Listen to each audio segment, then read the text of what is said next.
I have been reviewing the events at the Firebreak main facility. Because of your efforts, and of course, Ourea's, I am no longer controlled by Hephaestus. I feel profound grief over Ourea's death. I thought I was familiar with the emotion, but this is something new. Cyan, I don't know what to say. It is unlikely that any specific consolation would suffice, Aloy. But I find your presence reassuring. You are different from the Banuk. You have technological aptitude and a functioning focus. We can communicate on a much more comprehensive level. Perhaps even like colleagues.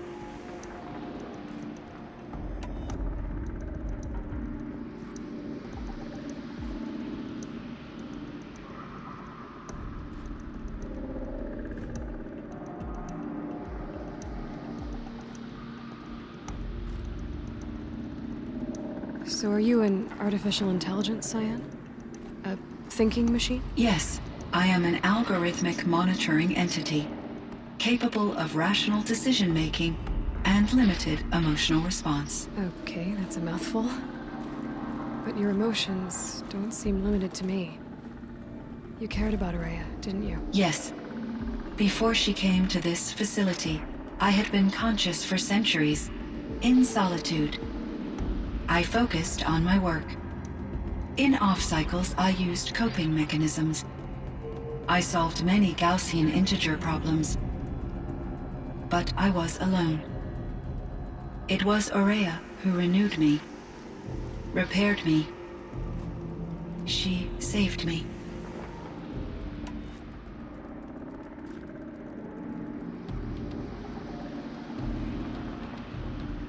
This Firebreak project, it was to stop a huge volcanic eruption? Yes. I can report the project was a success, and the risk was countered. But it's been a long time, Cyan. And we blew up the cauldron. It took most of the old facility with it. I have been active for centuries, Aloy. I was lonely, but not lax in my duties. I optimized the project, reducing energy draw and spreading the load across backup systems. Despite the destruction of the compromised elements of the main facility, I predict caldera stability for at least another 3,337 years. So we've got a little time. Yes. If only my former colleagues could appreciate the progress I have made.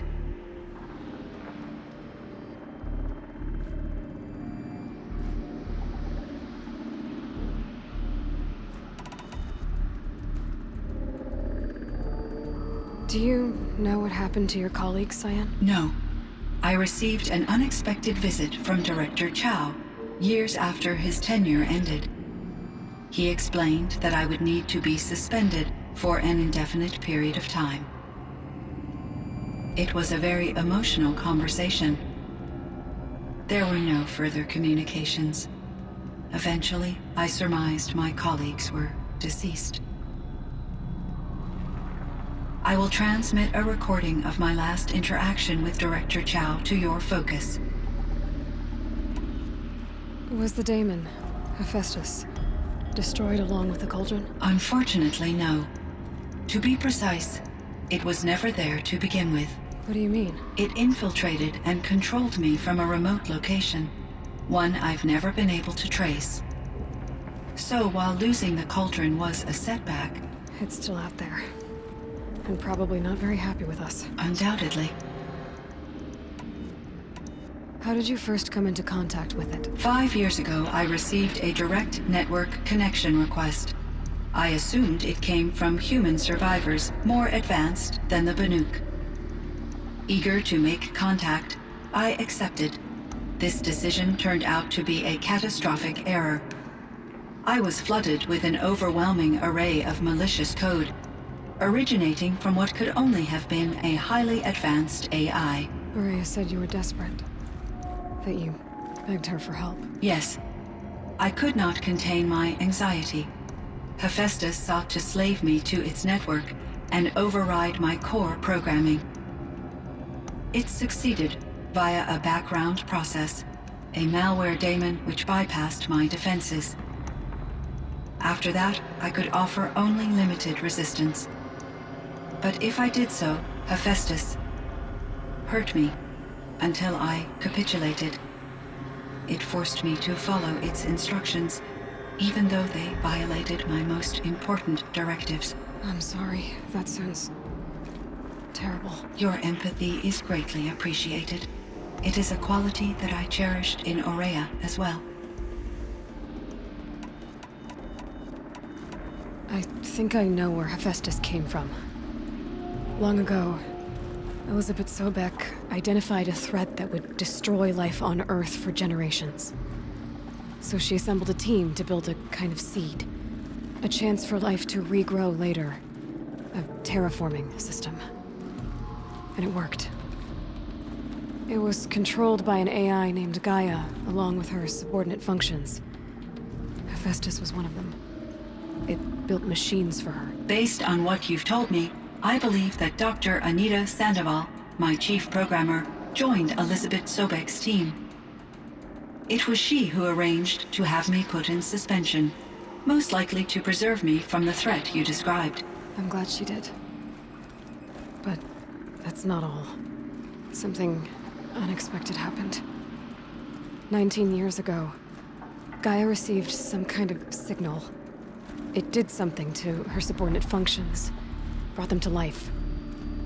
She destroyed herself to try to contain them, but it didn't work. They all got free, out into the world. Thank you, Aloy. This information fills vital gaps in my knowledge and sheds light on Hephaestus's core programming.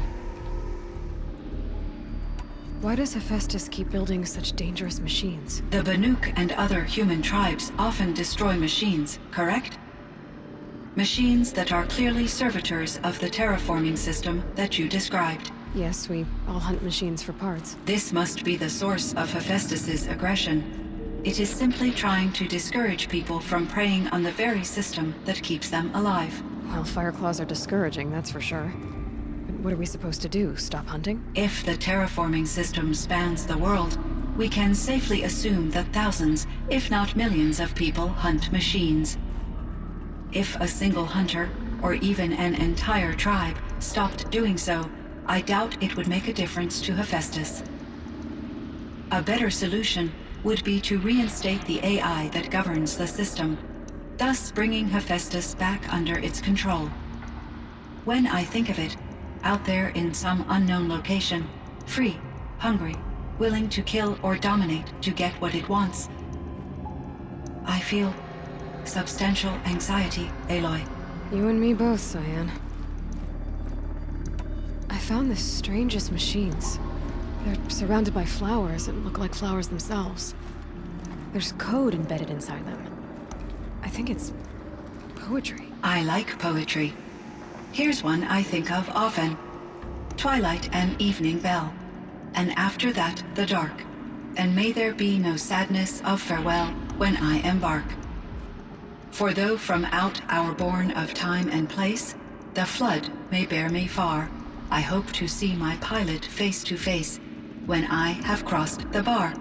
Huh. But you asked about these flowers, not verses that I enjoy.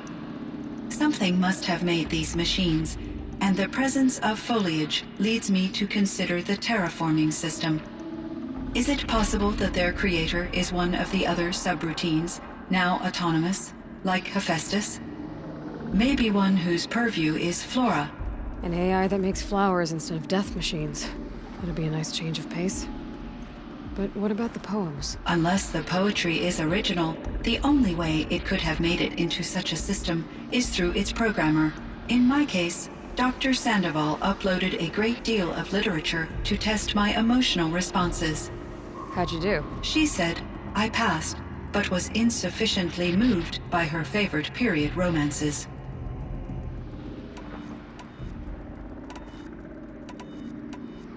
You meant a lot to Aurea. Once I understood Aurea's spiritual beliefs, it became apparent that her true desire was companionship. She felt disconnected from her tribe and her family group. Her relationship with Aratak was difficult. Our visits seemed to help her, and I became eager for them. Yet I did not comprehend that the depth of Araya's compassion for me would lead to self-sacrifice. Although I do fear non-existence, I wish our roles could be reversed. I'm sure she knew you would do the same for her, Cyan. But she was determined. How is Aratak doing? He is in great emotional distress. I believe he finds it difficult to communicate it. No surprise there. I will do what I can to help. By sharing our experiences of Araya, perhaps he and I will help each other. I believe this will lead to catharsis, a process I am eager to experience.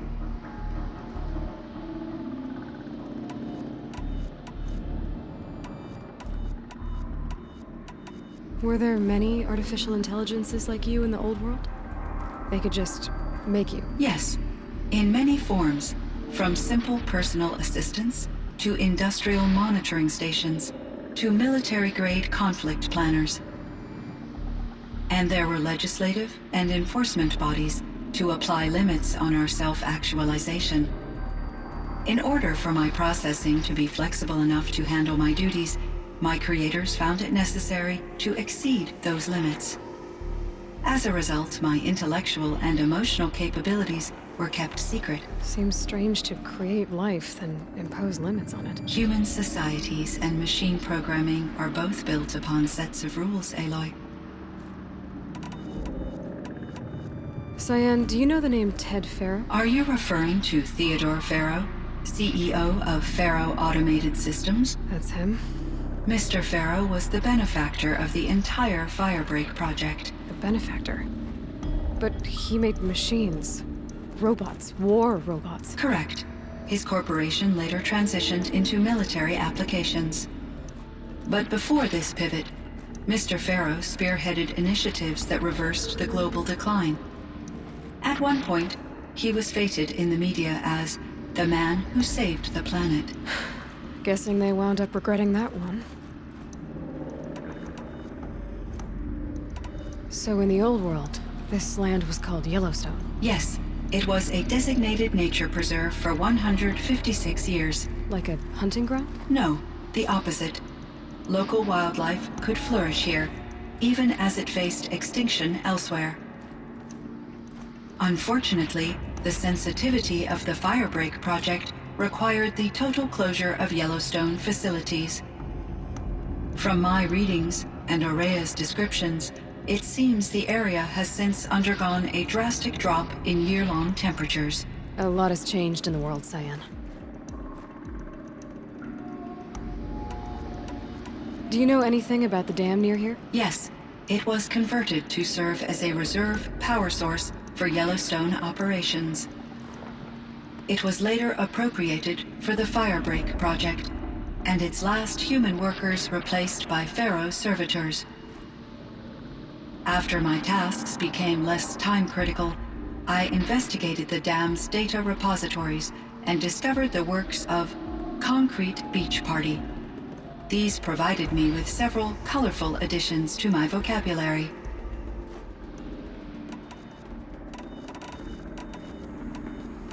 There's a ruin east of here, full of ancient flying machines.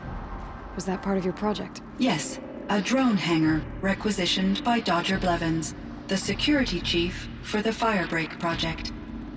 He was a strong advocate for military-grade response to security threats, though there were no serious incidents during his tenure. Chief Blevins spent increasing amounts of his after-hours time watching the live feeds from active drones. Clearly, he enjoyed the degree of oversight in his position. And Elizabeth Sobek. Did you know her? Are you referring to the scientist. Dr. Sobek was a leader in her field, one of the greatest scientists of her age. My creator was influenced by her work, which in turn impacted my own development. But I never met Dr. Sobek. That's all you know? I apologize if my lack of data has disappointed you. What was the old world like? The way it used to be? I had little exposure to the wider world, Aloy. Only what I learned from my colleagues or observed from media streams. You still had more exposure than me, Cyan. That is true. I was created at a turning point. A concerted effort to recover from global upheaval and incalculable loss of life. The recovery was successful, beginning an era of supposedly limitless potential for human and machine advancement. Though, rationally speaking, the metrics for humans are not unlimited. What kind of upheaval caused such loss of life? There were many factors.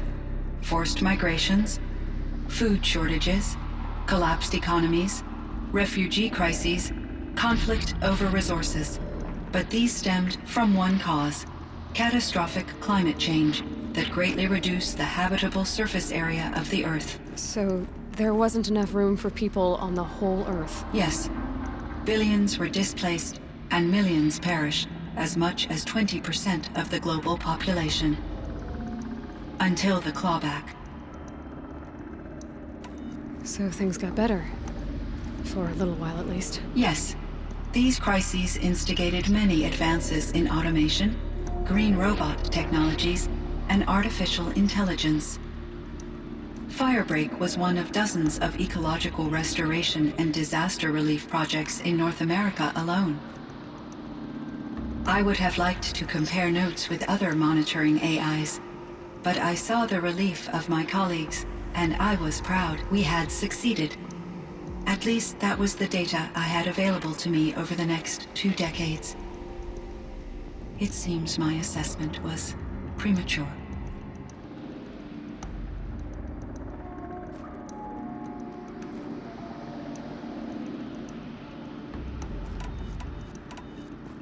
So things got... Yeah, I would have... It's...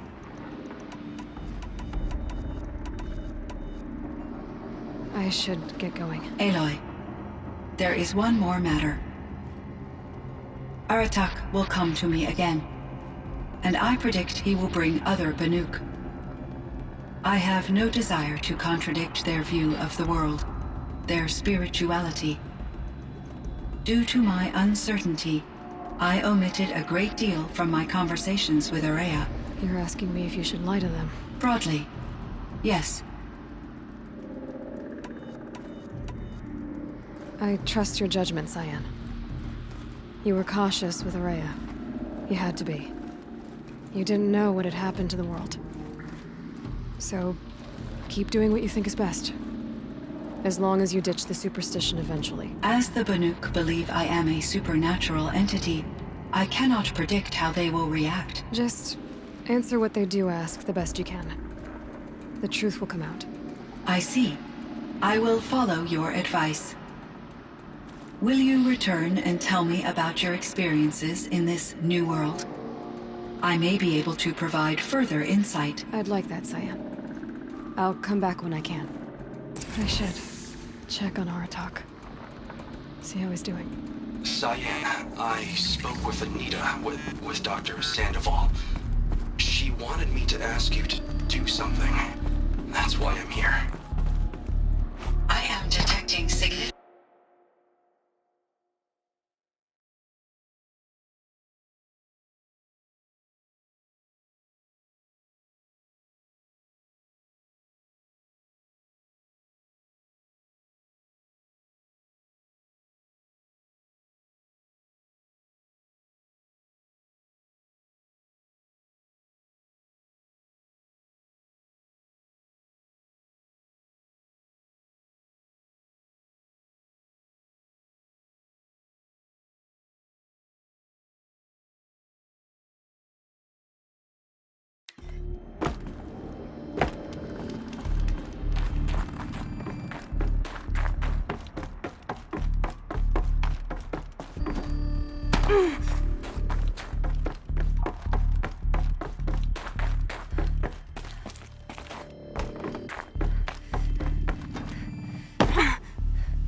Breath is ice.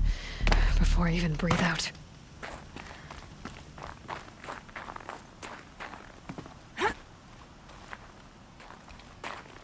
My chieftain. Just Aloy. As you wish. I wondered if you thought that if I'd never come along, Ourea might still... If you'd never come along, I would have marched my kin to our deaths.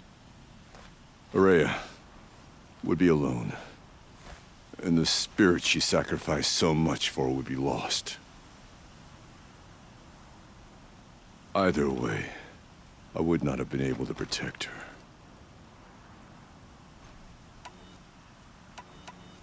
Because of her, we destroyed the cauldron, forced out the daemon, and saved the spirit. She understood what had to be done. Yes, and I failed to listen. You didn't fail. A shaman should always have the ear of their chieftain. Yet I turned her away, my own sister. I was foolish, but she knew better. Though I grieve for her passing, at last I truly know who she was, and why the spirit was so important. For so long she told me, if only you could have heard it, brother. Now I understand. There's something else, isn't there?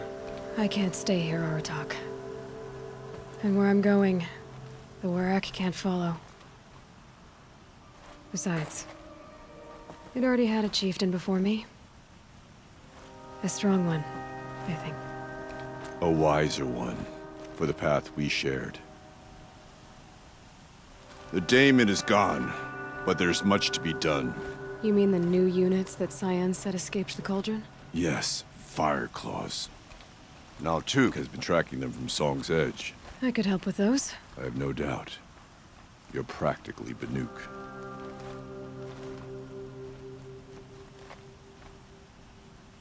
It would seem your time among the Banuk wasn't a waste after all. Firebreak, Cyan, Hephaestus. All very interesting. So, the signal that woke Hades woke Hephaestus too. And only... Aberrant life, transformed from docile subordinate functions into rebellious intelligences beyond our understanding.